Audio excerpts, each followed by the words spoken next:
In this episode, we'll be talking about why you should consider creating online courses. Welcome to the Online Course Coach Podcast, brought to you by TrueFocusMedia.com. Whether you're a beginner or expert, this is the podcast for the latest in online course creation tips, news, interviews, and ideas. And here's your coach, Jeff Long.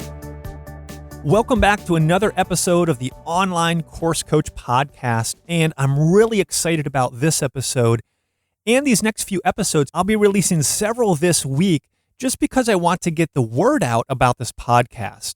So feel free to share it, to subscribe, to rate and review. But for now, just enjoy this content because I want to talk about, why should you be creating or even considering creating an online course? You might hear from, the gurus, and I put that in quote, that, everyone should consider or everyone should be making an online course. And while I don't necessarily think that, I have a future episode coming out called Why You Shouldn't Be Creating Online Courses. But, why should you consider it? Well, one thing is 45% of students are taking online courses and will become expectant of online learning. So as you think about the future, students will become increasingly expectant of, hey, do you have an online course, or can I take this online, or even how can I take this on my phone? So just the fact that that's becoming the norm is something you should think about. So whether you own or work at a large company, whether you're a solo entrepreneur, be thinking of, hey, how can you systematize your knowledge into a course? How can you teach something and build a course? How can you show somebody and build a course? Well, you get the idea. But that is one of the main reasons why you should consider making your own online course. So what all is involved in an online training course? There's a lot of different ways you can go about it. And we'll be talking about this in future weeks. What are the components to making an online course? But here are some of the options of things you can do. So you can make it as easy as creating a password-protected website where you release monthly content and you charge for it. That could be all that you do. And people are making a good living at doing just that. If you have a business with maybe employees or it makes sense, you could even teach your customers how to use your product. We've done that before. You can demonstrate a skill that you take for granted. This is one of the key things. We all take for granted the knowledge that we have. We think, I think sometimes, man, everybody knows how to do, amazing video production, or everyone knows how to build a website or create a learning management system, or, knows learning styles and how to teach. Well, not everybody does. And that's one of the reasons for this podcast. So I want to encourage you. What are some of the things that you have a skill in, you have expertise, that you have knowledge, you have training, that you have anything, and how could you put that in an online course? I mean, it could be as simple as, how to do your email more effectively, or how to be more productive, or how to use a certain piece of software, or fix your car. I could use that one. There are a lot of different courses you could create just based on your own background, education, and expertise. Like I said, you could show how to use a piece of software. You could do a screencast of a website and walk through that. I've done that many times, both for paid courses that I've released, as well as just for my own clients. You can create a membership system to allow different access levels of content you give people over time. You can even drip it over time. So maybe person A comes into your site and buys your course, and they can access, one module per week over the course of 8 weeks. And then when person B comes in 2 weeks, they go through that same step.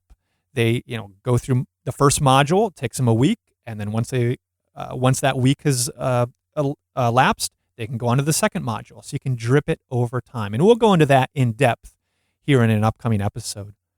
Another thing you could do to create online courses is create a podcast where you tell people how to do something, and create a website where you teach them in detail. Does that sound familiar? That's what I'm doing here. And yeah, it's for free, but that's one of the things you can do is, have a podcast and release content. You could blog. And then once you get an audience, they might ask you, hey, are there specific, things you can help them with? And so that is another way of building online courses, is finding a need and trying to fill people's needs. Because, I found that nobody likes to sell. I don't like to sell. It's not something that most people think is fun, even honorable. But when you think about it, you shouldn't be selling. I think you should be solving people's needs, and they will give you their money gladly. So be thinking of that, how you could create a course, what solutions you can solve, what problems you can solve, what solutions you can give, and that might tell you what kind of course you can make. Another reason why you should think about creating online courses is because they're flexible. By putting your training materials online, you make it easy for students, for customers, employees, and clients to access your courses on their time. And I've talked with a lot of companies over the years, and this has kind of blown their mind. They think, oh man, we got to bring a trainer in, maybe fly him in from across the country, or somebody internally. We've got to sit everybody, down in our conference room. We've got to train them all. And then they think, man, if everybody's in the training room, who's doing work on the floor, or who's, on the sales floor or the production floor or wherever? Well, if you put this online, you can have a password protected learning center, or you can put it, internally in your portal, and then students can access it over time. So students can learn when they want to. Maybe they're just available in the morning or during work hours or late at night. Well, you're not going to be wanting to teach people at midnight, but they can log in and access that content whenever they want. Students can learn where they want to. This is a cool thing, and this is one of the things when I do some coaching and consulting with companies or entrepreneurs, is you can really expand your reach. Right now, I'm working with a medical training company, and they were based locally, but they want to expand nationwide.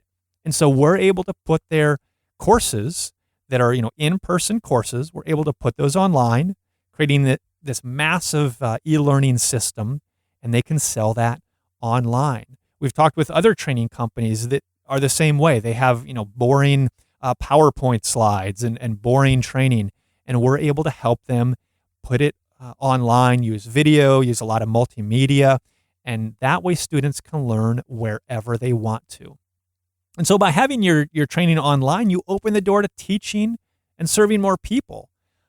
You can get more students, and you can make money, wherever you are and wherever they are. That opens the door to selling your course, not just nationwide here in the United States, but worldwide.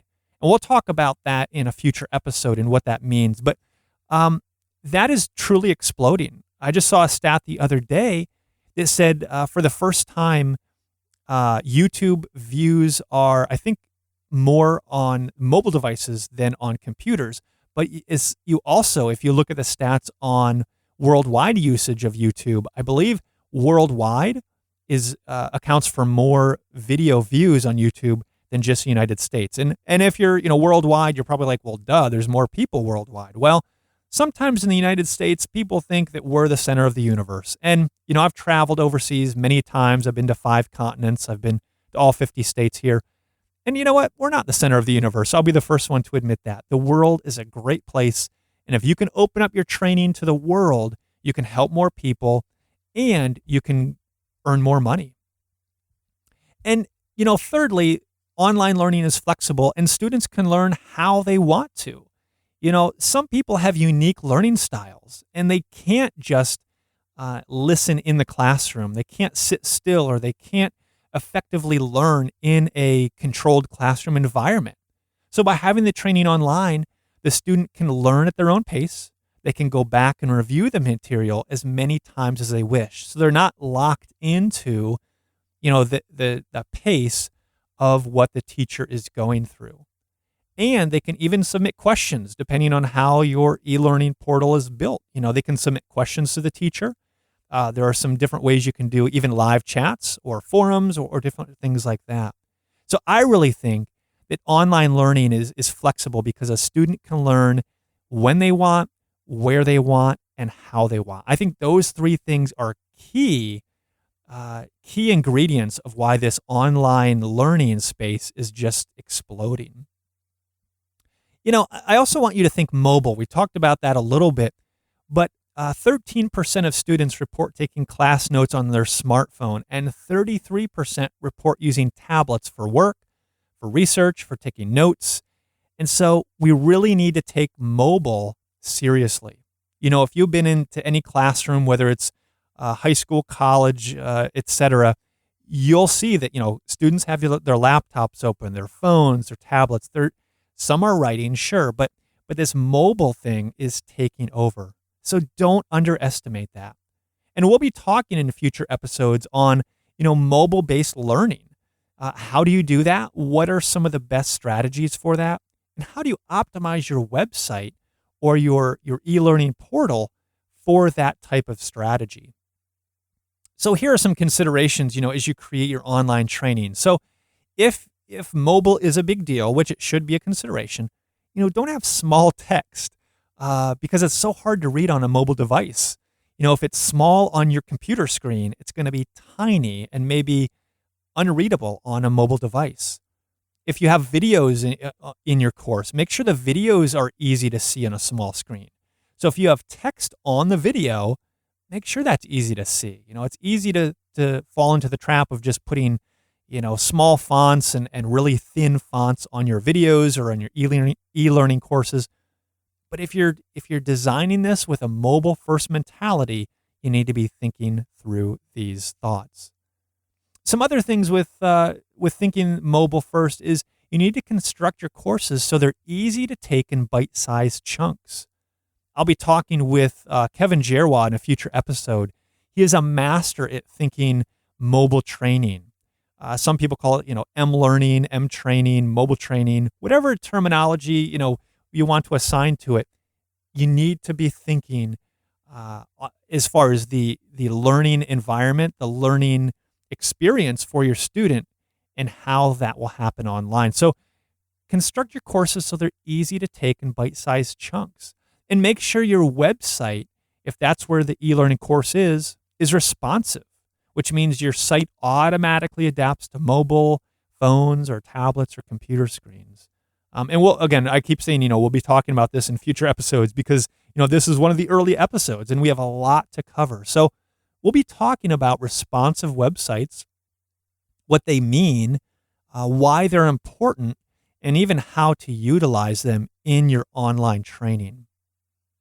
And so lastly, with this whole mobile thought, don't underestimate the importance and growth of the mobile and tablet market. It's really booming. It's really exploding.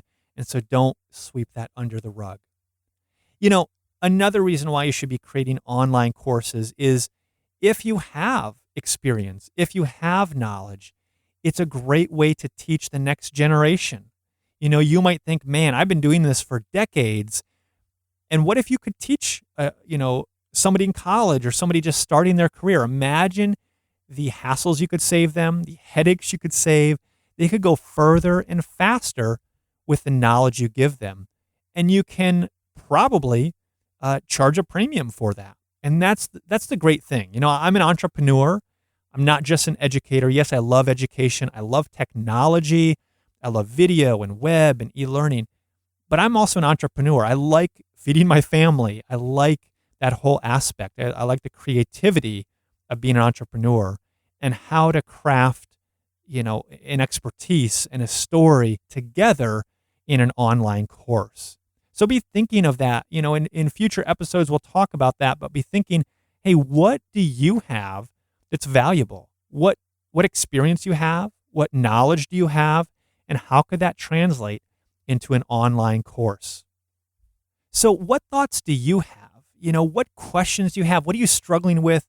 And what do you want to learn? Because I have a whole list of topics we'll be covering, guests we'll be bringing on the show. But what burning topics do you have? What are you struggling with? And how can we progress? How can we learn? How can we grow together in this journey? So shoot me an email at jeff@onlinecoursecoach.com and let me know how I can help. Let me know what problems you're having. Even let me know what you think of the show, how we can make it better. as we move forward. So thanks for listening to the Online Course Coach Podcast.